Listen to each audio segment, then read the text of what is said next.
Greetings from Washington, D.C. This is Peter Thomas, the General Counsel of NAAOP.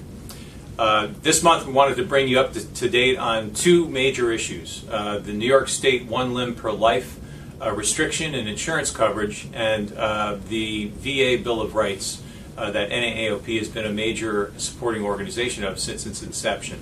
First, the New York State situation. NAAOP traditionally does federal advocacy on behalf of O&P patients and the providers who serve them, but has been very active in the New York State situation.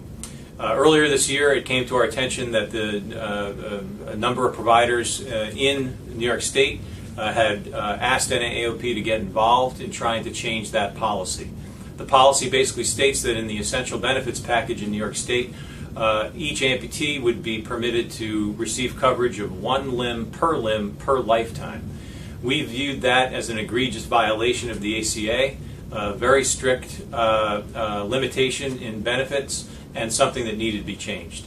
With Dave McGill, our president, who resides in New York, and with Dan Bastian, an O&P practitioner who in New York State who took a very strong leading role in leading the advocacy campaign with boots on the ground.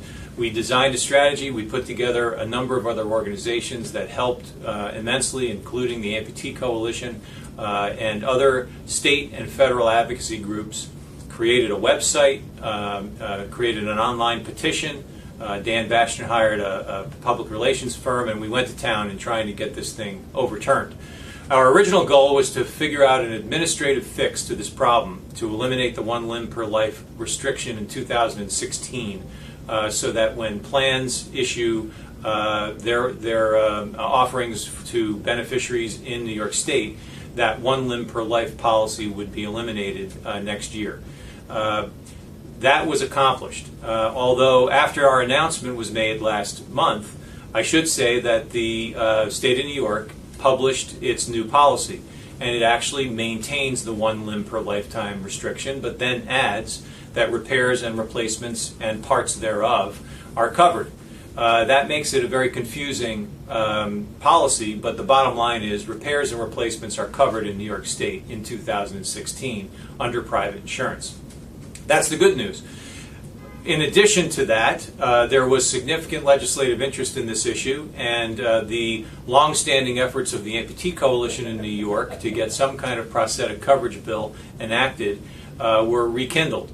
And over the past 6 weeks in particular, the NAAOP has been working with the Amputee Coalition and others, Dan Bastian leading the charge, Dave McGill and myself working to strategize on how to get legislative language to correct the problem permanently and to ensure prosthetic coverage in New York State. I am sad to say that as of today, that has not yet passed. The New York legislature is still in session. The House, or the Assembly as they call it in New York, passed the bill unanimously within the past week, and it would essentially provide prosthetic coverage in New York State. The Senate, it's tied up in the Senate. It's a real question as to whether it's going to make it through across the finish line, and we will inform you as soon as possible when and if that occurs. If not, we're back at it next year. Let me switch issues for a moment and talk a little bit about the VA Bill of Rights. As you probably recall, our chief sponsor, Congresswoman Renee Elmers, had introduced the VA Bill of Rights, Injured and Amputee Veterans Bill of Rights, I should say, that protected essentially and created expectations for veterans to receive prosthetic and orthotic care through the VA. That legislation did pass in 2010 but hadn't passed since, even though it had been introduced in each Congress since. Before Renee Elmers decides to, or before she reintroduces the legislation, she wanted to give the Secretary of the VA, Secretary McDonald, the opportunity to implement some of those provisions on his own.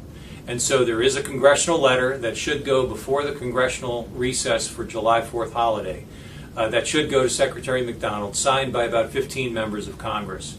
We will distribute that, we'll place it on the NAAOP website, and we're very pleased that we have some significant support asking the Secretary to do the right thing with respect to VA amputees and those who require prosthetic care.